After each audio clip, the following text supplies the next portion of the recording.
For the next hour, you'll be leaving the Show Me state and entering the Show Me the Money state. So stop what you're doing, grab a pen, and get ready to learn, people. Because you're tuned to the Ozarks' #1 show about your money. Randy Floyd, founder of Floyd Financial Group, will be your guide for straight talk about living the life you deserve in retirement. Prepare to be empowered. Now, here's your Show Me the Money host, Randy Floyd. Good morning and welcome to Show Me the Money with Randy and Jake Floyd, the radio show that gives you the straight talk and honest answers you need to help you reach your wealth management and retirement goals through smart investing and careful planning. My name is Jeff Shade, and as always, I'm just here to ask the questions, but the words of wisdom and solid advice come from Randy and Jake Floyd of Floyd Financial Group. First off, Randy, how are you doing today?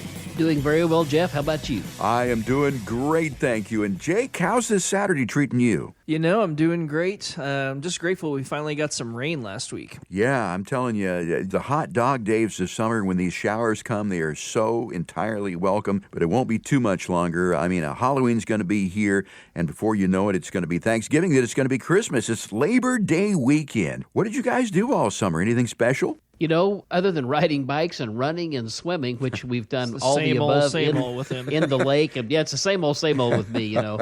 That's really what we've done.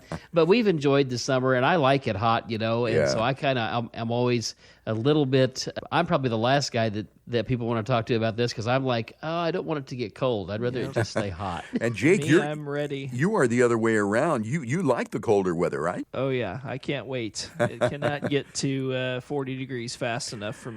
Well, Randy, you're like a kid in that these are the sort of things that we did when we were kids, and that's riding bikes and swimming and just having a great time. So, but anyway, I am ready for Labor Day. I am ready for the fall, the leaves turning, and of course the holidays will come before you know it, and it's going to be a brand new year. But let's not get ahead of ourselves today. I want to talk to you about something that I have heard. It's an old adage that financial people have used for years, and it refers to the market. It refers to the seasonal market. It's called sell in May and go away. What exactly does that mean as it pertains to the stock market? Well, basically, Jeff, what used to happen, I think, is, you know, people that invested in the stock market in the early days were people that had extra money. You know, they had excess funds, if there is such a thing, right? That they didn't need for daily living and stuff like that. And so, you know, when they would go on vacation and they go down to the Hamptons, I guess some would go down there, or wherever they went to vacation, they would leave, and they didn't really want to worry about things during summer vacation. So they would just sell, put their money in cash until they got back, so they knew they had what they left with, I guess. Especially if you're going to go to the Hamptons and spend all that kind of money, right? Right. I've been there. Nothing cheap in the Hamptons. I would imagine that's true. I have never been there, but I read and I see the stories of the helicopter rides from New York down there, how people get there and that sort of thing. A different level of wealth than I'm used to. Yeah. I think the sell in May go away is just one of quite a few seasonal patterns in the market. But if you had sold in May and bought at the end of October, you would have been much, much better off each time on average over the last 100 years in the market. And so another one is like, when we're talking about seasonality, another one is like the Santa Claus rally. Mm-hmm. So from Christmas to New Year's, the market is up 93% of the time. And so that's another one of these there's actually funds that have built their entire philosophy around these little kind of adages, which to me is a little bit, you know, I mean, it can work, but it doesn't necessarily always work. But there are some seasonal things that tend to induce gravity or lack thereof on the market, like September. It's now September, and September is historically, on average, the only month of the year that is negative over the last 120 years or whatever it is that we've been keeping track of the Dow.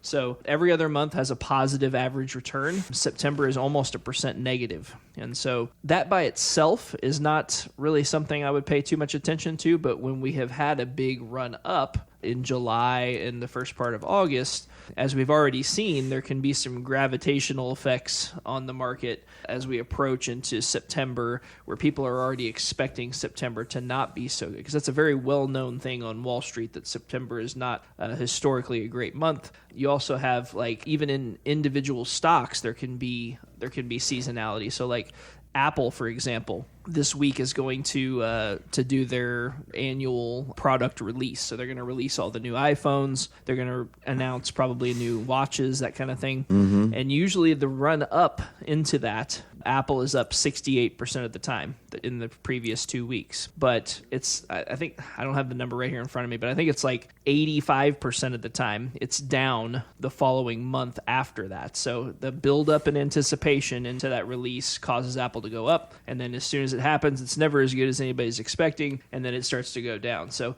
you can use these little subtle things to your advantage with the right plan. Is sell in May and then go away a reliable adage? And what I mean by that, has it always been historically accurate, or have there been any sort of variations in that over the years? Anytime you look at averages, that's what they are, the averages. So there's absolutely, well, frankly, this year from January to May was not exactly stellar. Right. You know, which typically is a great season, right? In fact, a lot of the tech stocks peaked November 1st, which is when you're supposed to buy, and they were way down through the end of May when you're supposed to sell, and then July it rallied, and so sometimes it doesn't work, but over the long haul, technically you would be better off to sell in May and buy in November. But that by itself, again, is not really a signal. But if you have a situation where the market's gone up a lot, or is quote unquote overbought going into May, it might be a way to say, hey, maybe we should pull back on the reins. Maybe we should trim our positions a little bit, raise a little bit of cash. But again, that's pretty technical stuff for the average person. But it's an interesting adage, an interesting story to look at. So sell in May, then go away. The go away part refers to safe investments. I mean, are we talking about cash, that sort of thing, or cash equivalents? Is that what people go into? Yes, Jeff, I think so. And it's, again, it's one of those things I'm not sure how much weight it holds anymore. I think that there was a time that maybe it held quite a bit of weight. But today, with the way investing is done, people are always continually investing. If you're investing into a 401k, which I will tell you, I mean, if we looked at all the money we see come through our doors, and if we look at all the money that's out there invested, it's invested through 401ks, IRAs, 403bs, 457s, all these qualified plans that are generally company-oriented or employer-oriented. And so the bulk of the money is invested on a regular basis out of people's paychecks. So I don't think it holds water like it used to. However, there's still, some people that would say, yeah, it kind of makes sense, as people are on vacation, not thinking that much about it. And it probably does change some of the things for the retail investor. But again, the retail investor is certainly not the dog that's wagging the tail anymore. But it could hold a little credence based on that. One of the things I find fascinating, Jeff, is when you hear the word technical analysis when you're watching TV, that kind of thing. It's just kind of a fancy word for analyzing the markets and chart patterns and things like that. One of the things that's really been interesting over the last couple of years, since all the stimulus money came in and all the GameStop issue and all that kind of thing, is a lot of interest has risen from retail investors in technical analysis. Well, technical analysis works because people don't know it's happening. Right? So if they say, hey, if the stock gets to this level, then you should sell it based on technical analysis. Well, what if everybody knows that you should sell it based on technical analysis? Now it kind of becomes an unself-fulfilling prophecy, right? Because if everybody knows you should sell it and they sell it, then maybe what you should do is actually buy it. And so there's a lot of really long-standing 100-year technical analysis type stuff that's really not working as well as it used to. And I think that, I know that was kind of a long-winded thing, but I think that the same is true of these seasonality things where, people know you should sell in May and go away, so it doesn't work as well, or people are just sure it's going to rally from Christmas to New Year's. And again, I'm not saying it won't. I'm just saying the more people are aware of that, the less it will hold water. You're listening to Show Me the Money with Randy and Jake Floyd here at Floyd Financial Group. We're talking about seasonal markets. And, it occurs to me, I've always heard that, the stock market is a long-term investment sort of thing. I think Warren Buffett said that if you're not in the stock market, for 10 years, you shouldn't be in it at all. But, sell in May, then go away sounds like that someone is doing this on an annual basis. They're doing it every year. So that makes me sort of doubt the validity of that. I mean, should you trade stocks on an annual basis like that? Or are you better off to think of stocks as a long-term investment? So I think it's important that we talk about time horizon. So it's really about time horizon. I think that if you are 35 or 45 and you're contributing to a 401k, you need to totally ignore all technical analysis. You need to totally ignore all these adages and sell it May and go away. Just fund that thing, get your match, and one day you're going to wake up and be happy that you did. I think it becomes a little bit more important, and we've talked a lot about this on this show, but when you get to the retirement red zone, so that 5 years preceding and starting retirement, those are such critical times, and it's less about making money and more about not making a big mistake. You know, and again, a lot of times, just like it sounds, you know, it's a football reference, right? If I'm on the 5-yard line, it's not really my job to make a big play. It's my job to inch that ball forward, right? And get it in the end zone. And I think that that's a really good metaphor for how you want to approach those 5 years before and after retirement. Is we want to be careful. We want to make money. We want to get into the end zone, so to speak. But we don't want to take unnecessary risk, because that's that time where you really can't afford to make a big mistake. Yeah, unnecessary risk. That one really piqued my interest. And I think the way to mitigate that sort of risk is to have some sort of comprehensive plan that will help you survive even in a down market or in a fluctuating market like we have had here in this past year or so. With a market bouncing up, it goes back down. They call them dead cat rallies, and we apologize to cat lovers. It's just a saying. Or sucker rallies, that sort of thing. But having a plan will help you mitigate these financial storms. And I know that you there at Floyd Financial Group are offering a complimentary, no cost, no obligation financial plan for the loyal listeners to this radio program. Again, it's not going to cost you a dime to request yours. Call 417-889-7233. 417-889-7233. You can also request your complimentary plan online at floydfinancialgroup.com. It's floydfinancialgroup.com. A great chance for you to sit down with Randy and Jake, or Randy or Jake, and ask your particular questions and get the answers that apply to you. Once again, it's floydfinancialgroup.com. You're listening to Show Me the Money. Thank you so much for making us part of your Labor Day weekend. We're going to take a quick break. Be right back with more of our show after this here on 104.1 FM KSGF, where Springfield comes to talk. People of the Ozarks, step away from the fishing pole and prepare to be shown the money, because we're back with more Straight Talk with Randy Floyd. Welcome back, everybody. This is Randy Floyd along with Jake, and you're listening to Show Me the Money. And in this segment, we're going to talk about some new terms that I say some new terms. There are some old terms and a new term that I heard just recently, Jeff. Yeah, we were talking off the air about different inflations there. I've heard about inflation. I've heard about stagflation. But Randy, you're telling me about shrinkflation, but you didn't go any further. So share with me and share with the audience, what exactly is shrinkflation? Well, shrinkflation I had never really heard until just a few days ago. I was reading somewhere, and then people are talking about that consumers now are not so much concerned about inflation as they are shrinkflation, because, you know, inflation is if I buy a 3-pound coffee can, right? Do you remember when yeah. Well, I won't say the brand, when coffee in general came in a 3-pound can? Yeah. Well, you know, as the price moved, if it remained in a 3-pound can, you could see what your inflation was, right? Well, now, you know, they've done this thing to where, and you may be aware of this, you're a coffee drinker, I know, and so 48 ounces is 3 pounds. Well, that coffee can that used to weigh 3 pounds is still pretty much the same size, but now it only weighs 33.9 ounces. So when you start thinking about that, I mean, you've lost almost a pound of coffee there, right? Yeah.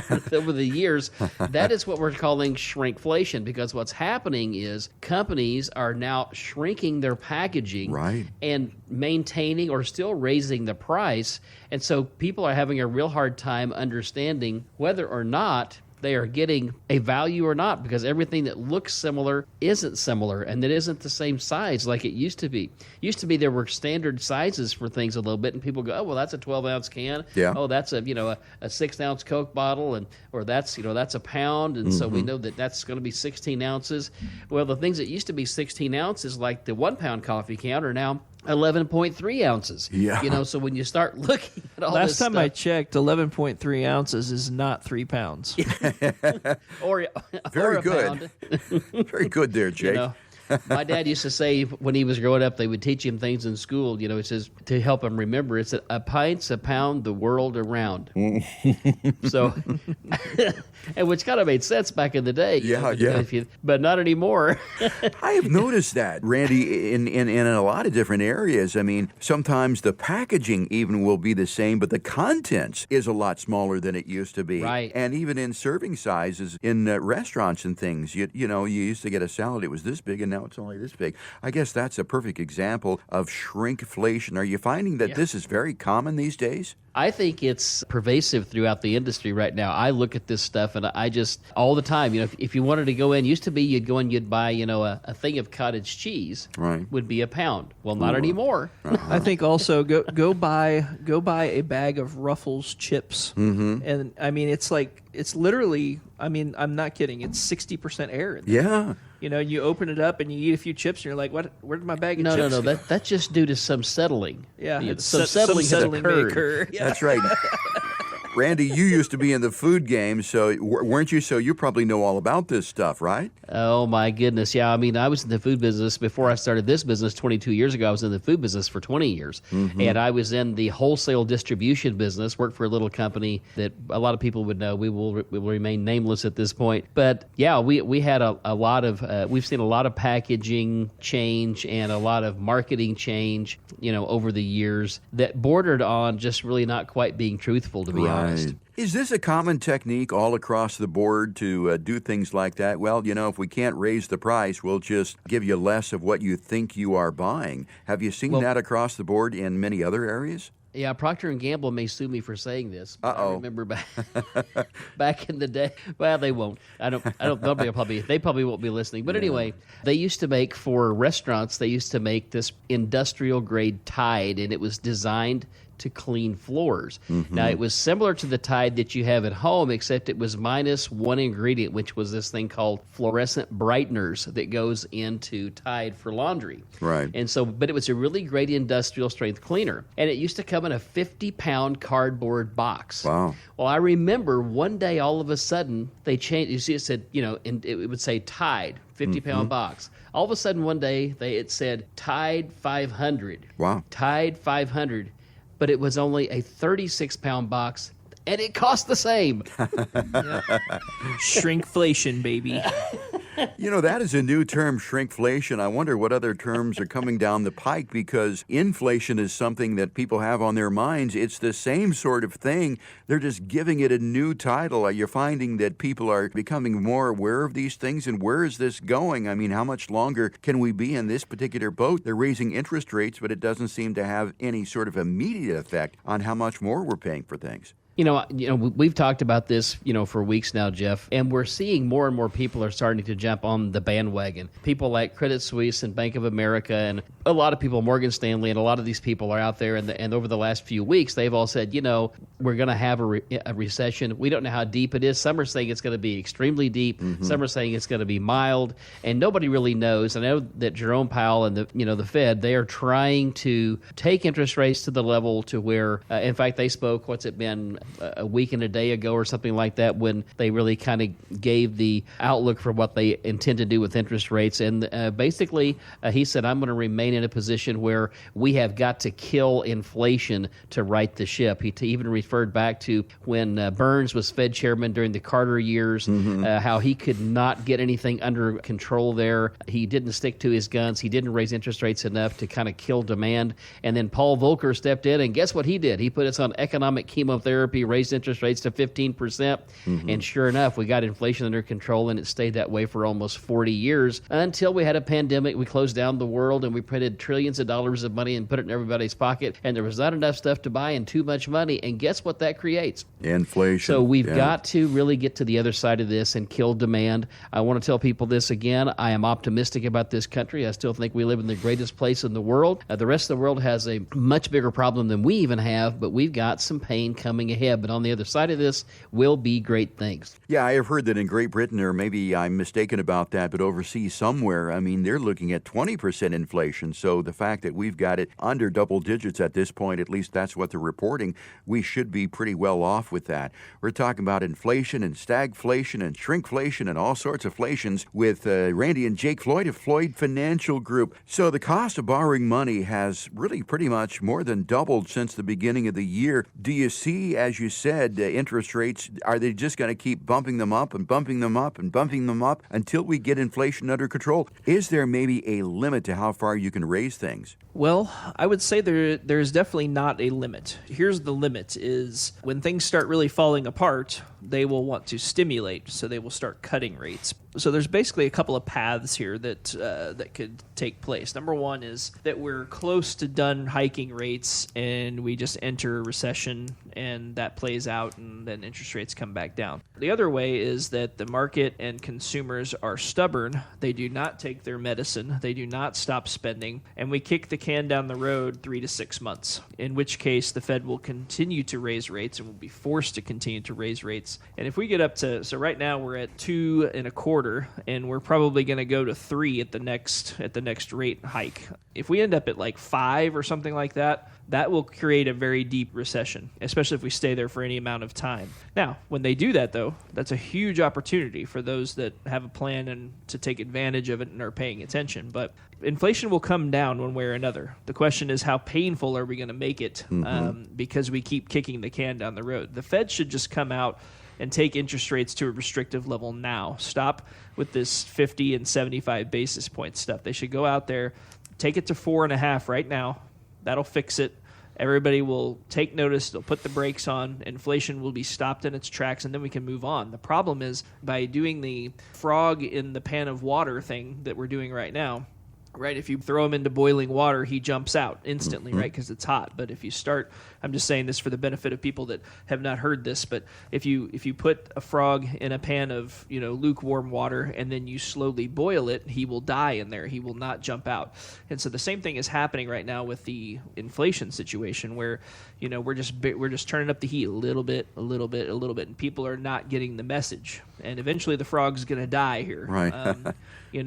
Or we could just turn up the heat, let us jump out, and then it'll be a lot less problematic, in my opinion. I think that, but it's going to happen one way or another. Inflation is going to come down. I would say by this time next year, inflation will be much, much lower than it is right now. So enjoy your Social Security adjustment this year because it's probably not going to be nearly as big next year.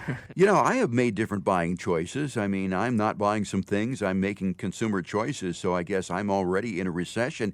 But if I'm hearing you correctly, it looks like there is more pain to come or even deeper pain. Is that what we're really seeing for the near term? I think there's definitely some deeper pain to come. The question is whether it's this month, next month, or whether it's February or March before it comes around. And again, because we have changed the game forever with the Fed, right?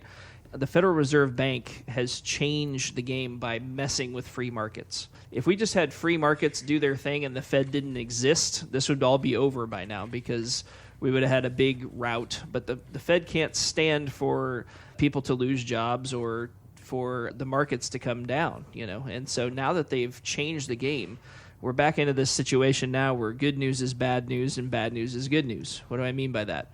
If economic indicators are down, they perceive that the Fed is being effective, therefore the Fed will stop raising interest rates and we should buy, right? And so the opposite is also true. If everything looks good and unemployment remains at record lows and wages are going up exponentially and consumer confidence is high, then obviously the Fed hasn't done enough yet. And so they're going to do more. And so people start selling. So it's kind of changed the game forever having the Fed. There's a lot of people that say maybe we shouldn't have a Fed. I don't know necessarily that I'm in that camp, but they certainly seem to stick their nose in every 5 seconds these days. Well, if we don't have a Fed, what am I going to do with these 100 Jerome Powell bobbleheads that I had made here, too? I was going to give those out as gifts this year. We're talking with Randy and Jake here at Floyd Financial Group. We've been talking about inflation and stagflation and shrinkflation, among other things. But I'm with you, Randy. Even though there's pain to be had now, there's pain to be had ahead. I really have great confidence that we will get through through this because America, I think, and as I think most of our listeners know, it is the greatest country in the world, and we have rebounded from many worse things than this. And we I will totally agree too, Jeff. Yeah, we will get through this too. So I have great confidence. But one of the ways that you can maybe lessen the pain a little bit is to have a financial plan that will allow you to survive and thrive, even during down financial markets like this. Now, how much is this going to cost you to get this plan? It's absolutely nothing. You see, we're fighting inflation right now by giving away something of great value. It is a financial plan with Randy and Jake of Floyd Financial Group. To get yours with no cost, no obligation, and no judgment, call 417-889-7233. 417-889-7233. You can also request it online at floydfinancialgroup.com. Do yourself a favor and take advantage of this offer and this opportunity as soon as you can. floydfinancialgroup.com. You're listening to Show Me the Money. Happy Labor Day weekend. Celebrate safely. We'll be right back with more of Show Me the Money right after this, right here on 104.1 FM KSGF, where Springfield comes to talk. Ready for a heapin' helping of some more real talk? Thought so. Here's another serving of Show Me the Money with your server, Randy Floyd.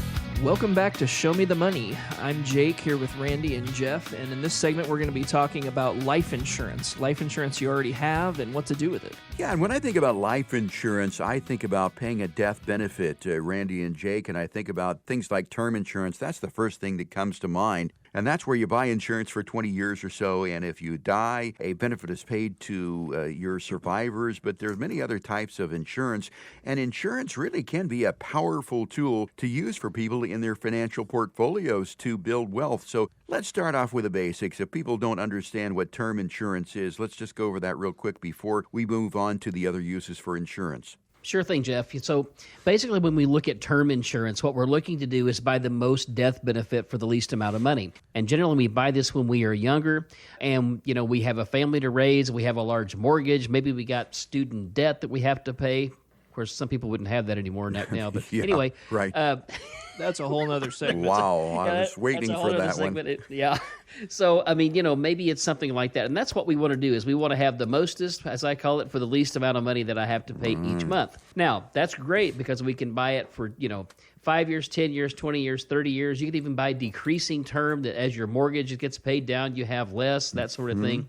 And as you age, you have less insurance out there. But term insurance is generally designed to take care of a debt that I am afraid I may have. Many times when people buy businesses or things of that nature, especially if the business is going to be owner financed like they are, we want to have an agreement where those people have to keep some type of insurance in case they die and can't run the business, they can finish paying us off, that sort of thing. Or maybe you have a family, like I said, and dad dies early. We want to make sure that the kids still have a house over their head, and that they can pay monthly bills, and your wife can have a chance to find somebody else, out there over time. But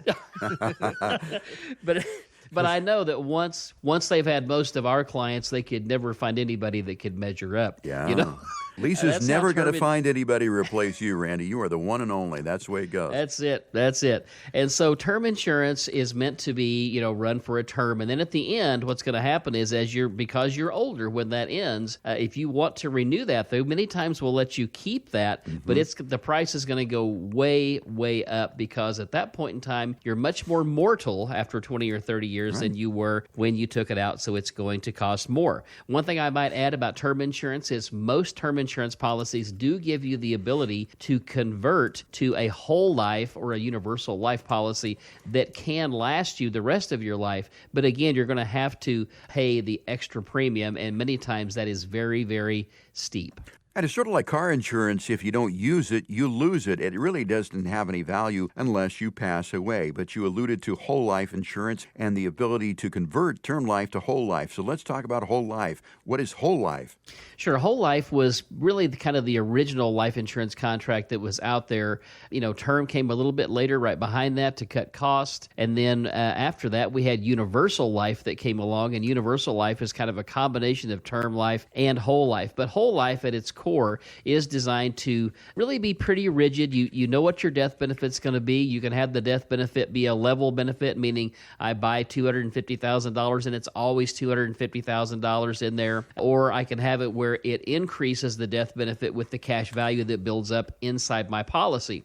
And a whole life policy will generally build cash value inside there, and it's something that we can build that's very predictable. In some cases, we get additional dividends that may come into the policy and add to the cash value. But the idea of whole life is it's going to be there, and there's going to be a death benefit paid out at some point in the future. We also can, after a period of time when there's enough cash value inside that policy, we can have the policy pay its own way, pay its own premium in many cases, or we can also take out tax-free loans to use for income. Okay, so life insurance insures your life, and if you pass away, basically there's a death benefit. But I understand that you can also use insurance or life insurance as a wealth-building tool. How could you do that? Absolutely. So, really there's basically 5 things that we look at life insurance to do. And this is going to be more geared toward whole life and what we call index universal life. Now, there's variable universal life as well, where you're tied directly to the stock market and you can make gains up and down based on what the market does. And then the index universal life allows you to track an index like the S&P 500 or maybe the NASDAQ, or maybe some even have the Dow Jones out there. But you have a floor under your money and you participate in some of the gain of the upside of the market. The idea of the whole life and the universal life is to build some cash value in there that can be used for maybe if you start young, you may want to pull out money to pay college for your children. It may be that if you start really young, you may have enough in there to pull out money for a down payment to buy your first house. It may be that you have a universal life policy your whole life. Maybe when you get to age 65, you want to turn on income out of there. There's a way to pull tax-free income out of the variable universal life and the index universal life where you don't have to pay taxes. It's kind of an alternative to a Roth IRA in many cases as a way to get tax-free income. Also, along the way, many of these give us living benefits, like if we need long-term care later in life, if we get to where we cannot perform 2 activities of daily living, it will accelerate the death benefit, pay us today for in-home care, assisted living, or finally nursing home. And then finally, again, we don't want to forget, all the life insurance can be an income replacement. In other words, if we have a couple and mom dies early or dad dies early, it's a way to have some money out there to pay off debt and to also provide income for that remaining spouse. And then finally, the last thing I'll talk about, and this applies to a fair number of people these days, but not nearly as many as it used to.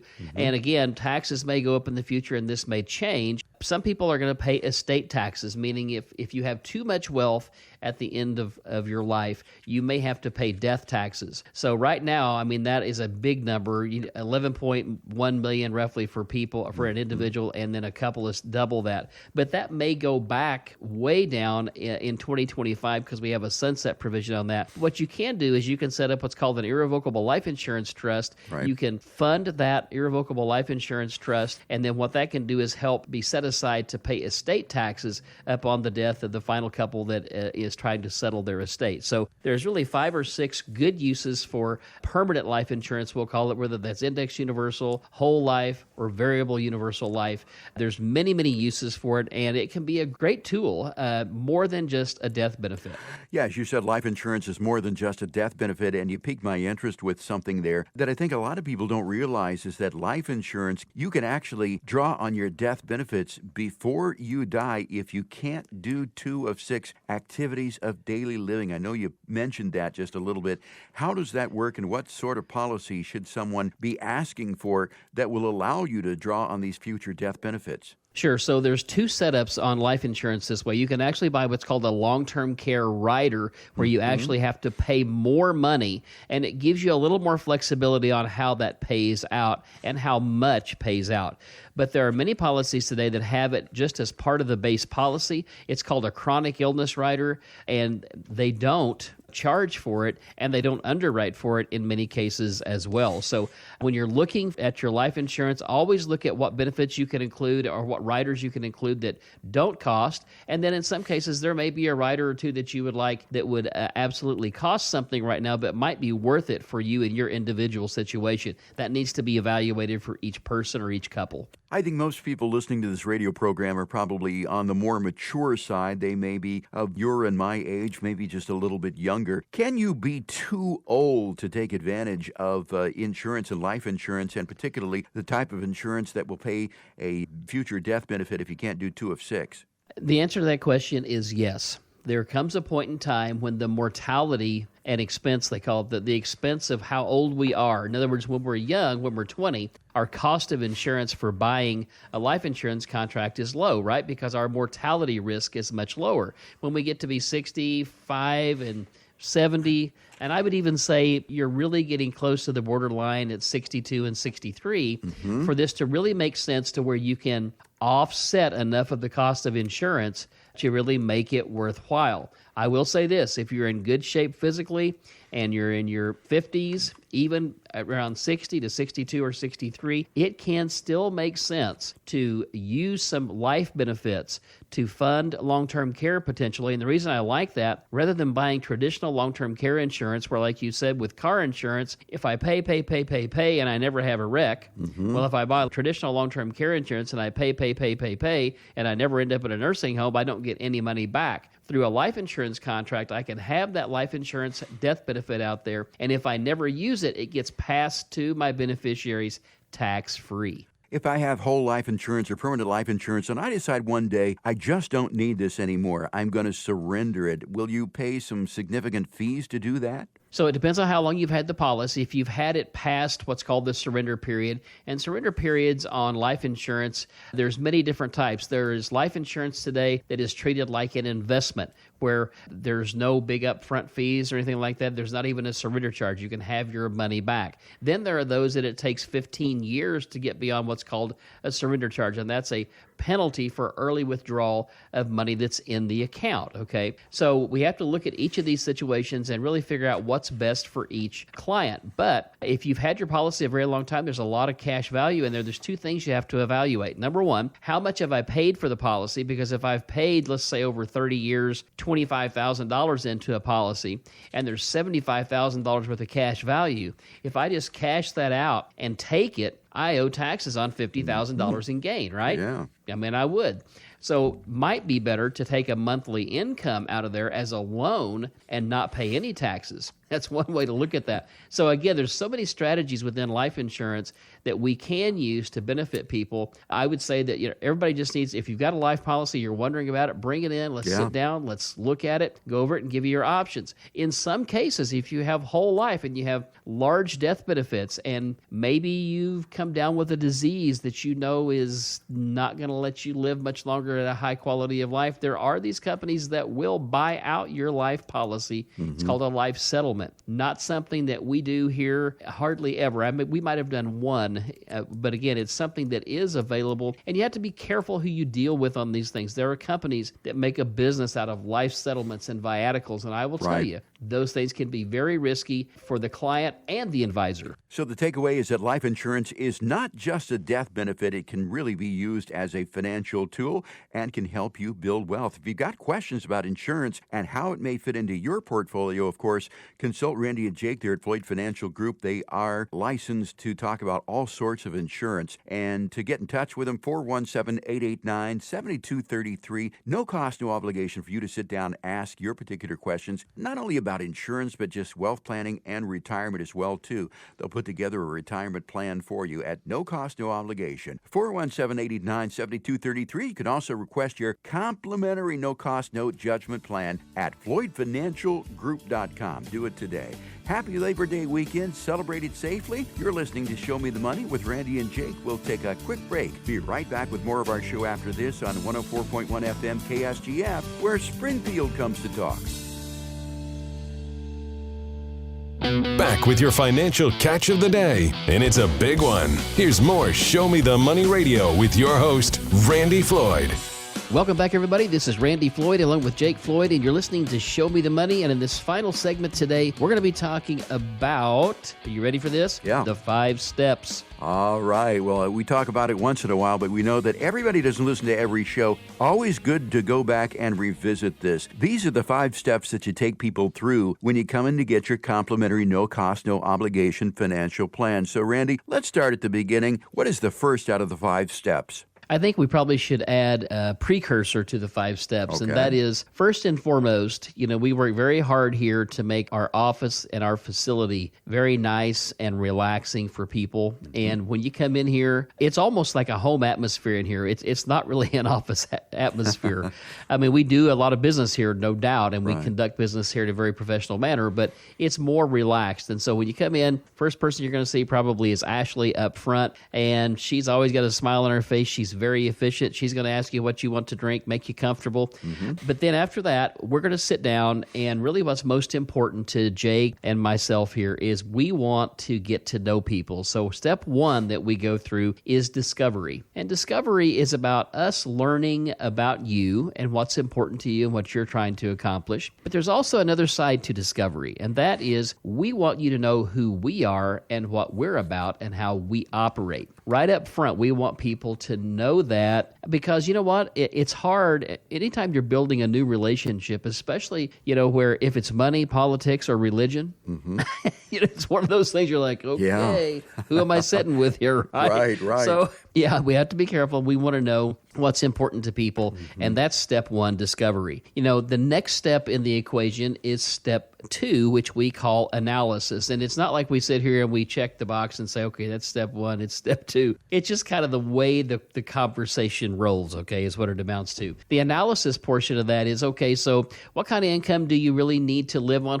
How do you see retirement? What does that mean to you? And how much money are we going to need to do that? And we're going to look at your investments and see how they're structured, see if you're taking the proper amount of risk for the position in life that you're in now, because, risk tolerance changes, as we age and get a little bit older, we need to make sure that we don't make mistakes with the money we've worked a lifetime to save. So we'll look at all those different aspects. Once we know what's important to you, once we know what we have to work with, step 3 then goes into planning. We start the planning process, and we sit down and we say, okay, so how do Jake and I go behind the scenes? How do we make a better mousetrap? How do we make sure that the investments we're going to put people in are going to last? They're not going to have to look over their shoulder and worry about running out of money, all those sorts of things. We want them to have a great, fulfilling retirement and not have to worry about those things, because I've already worked 30, 35, 40, 45, in some cases 50 years, so now is their time to go enjoy life. Once we've done the planning process and we sit down and we talk about that with people, and it's not one of these situations where we say, wham, bam, this is what we're doing. It's kind of a conversation. We want people to understand the plan. We find that most times when people come in, they really have never had anybody spend time with them to really help them understand what their investments are, what they mean, how they are affected by interest rates, how they're affected, by monetary policy of the country, how they're affected by what happens overseas. They don't understand maybe how our currency works against other currencies, and we want to talk about those things because all of those things affect how their money works for them. Now, here's the thing. We'll get as technical or non-technical as people want, but we just want people to know and understand as much as they want to. Finally, what generally ends up happening, and sometimes this is a 2-meeting or a 3-meeting process. We had one couple that took a 7-meeting process, and that's okay too. Yeah. But what ends up happening is we kind of come to an understanding. We'll never put the thumb on people to do business. It just kind of says, well, Randy, if we were to do this, what would be the first step? So implementation, you kind of put the monkey on our back. What we do is we do all the paperwork, get everything appropriated so that if you want to implement the plan, you come back in as the client and you will sit down and we'll go through paperwork and go through all the details one more time. We will sign paperwork and start the process of transitioning assets wherever they may be to TD Ameritrade. We never have custody of your money here. We always have professional custodians do that, like a TD Ameritrade, a Charles Schwab, people like that, okay? Once the implementation process is through and we get everything transferred, we have people back in, we set them down, and we talk about, we get logins set up for their website so they can have access to see their funds 24 hours a day, 7 days a week, just probably pretty pretty much what they're used to now. And once that's done, we will schedule our first review or monitoring of the program about 90 days out. And then we always schedule a meeting from a meeting looking forward so that we always know we've got our next review coming up. And that's the process. So discovery, analysis, planning, implementation, and monitoring. And that just kind of goes on as time goes forward. And that's how we keep people all on the same page. Yeah, and there is no obligation as well, too. I want to point that out with people. You are just, people just like the people who are coming in to visit. You put your pants on the same way. There's no judgment as well, too.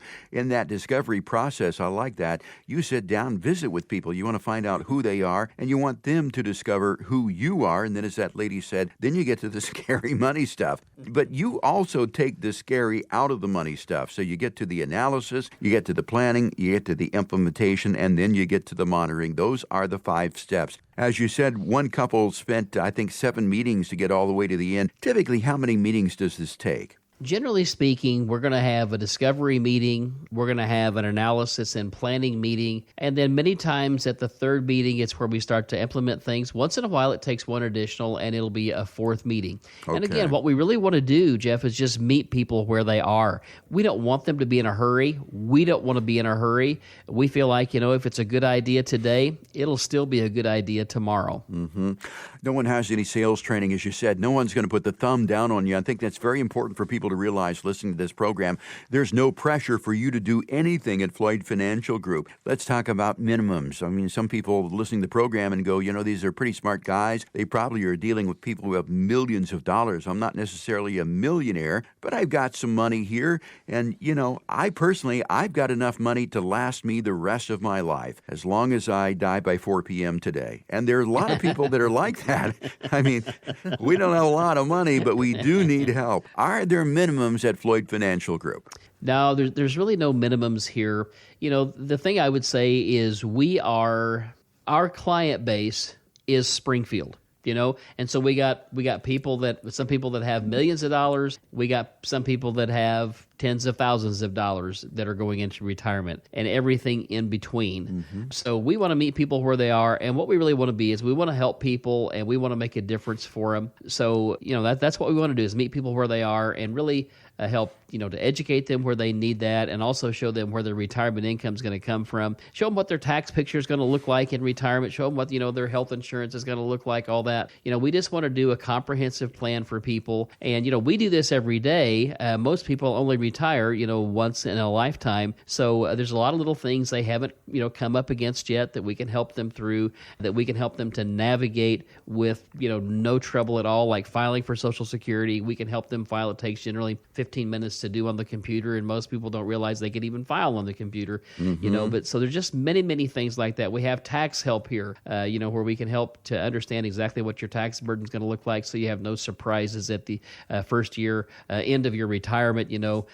Sometimes people are surprised, but not if they come here, we know pretty much what the tax burden is going to look like. Some people like to not do anything that they can't undo. Are there long-term contracts with Floyd Financial Group? If I go with you, can I cancel at any time? So Floyd Financial Group, we're a registered investment advisory firm. Any contract you sign with us, you have, I think we ask for 5 days. But you don't have any long-term sign up with this. You can fire us at any day. Now, if you come on board, we hope you never do. But if you do, that's okay. I mean, we won't hold it against you. It's just you can't please 100% of the people 100% of the time, Jeff. Right, but I think the vast majority of people have been with you for a long period of time. Your clients are really not just there for a few months or a couple of years. You have clients who've been with you for probably generations, right?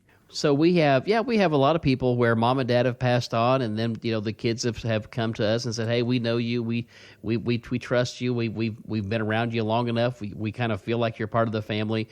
So we have a lot of second generation clients here. The other thing I would say, is we're very blessed in the fact that we just don't. I mean, we rarely lose a client other than to somebody passing away. Mm-hmm. It happens, once or twice a year, but not much more than that. I mean, it's really, we've been very blessed, and we try to, be completely open, honest, forthcoming, have open conversation with people every time we sit with them and try to let them know kind of what we're thinking. And also through this show, as we do our kind of market update, I would call it, each week with the current events, we try to keep people abreast of what we're thinking. And I think people like that. And knowing that we're on the job and we're here doing it makes people feel comfortable, and that's why they stay long term.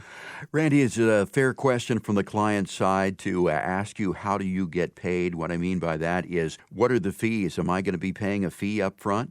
Yeah, so what we talk about, we always disclose everything 100%. There's no disclosure that we don't talk about in every case. If you're a Floyd Financial Group client and you are working just with our registered investment advisory firm, the annual fee base is generally around 1%, and many times that's about all you're going to pay. We don't use mutual funds that have additional fees on there. We don't use high fee accounts. I mean, we disclose all the fees to everybody whenever we're talking about any investment we're going to do. But there's no fee up front. Right. I think that's partially what Jeff was talking about is, there's no fee at all to come and sit with us. Right. Even if we sit down a second time, a third time, a fourth time to go through everything and really help you understand everything. There will never be a fee for you to come in for a meeting, only if we do business, and you will see those coming a mile away. So leave your checkbook at home. It is a complimentary consultation that we offer here every week on the radio program. If you would like to have your 5-step process with Floyd Financial Group that includes discovery, analysis, planning, implementation, and monitoring, again, it's not going to cost you anything. There's no judgment, no obligation. Call 417-889-7233. You can also request your complimentary no-judgment plan at floydfinancialgroup.com. While you're there, take a look at the About section. Find out more about Floyd Financial Group. Take a look at the team. I think you'll find that there are people just like you and me. We're in business to help you get where you need to be. It's floydfinancialgroup.com. I want to thank everybody for spending this Saturday morning with us and wish everyone a happy and a safe Labor Day. For Randy and Jake, I'm Jeff Shade. Get out, have a great weekend, won't you? We'll talk to you again next week with another edition of Show Me the Money right here on 104.1 FM KSGF, where Springfield comes to talk.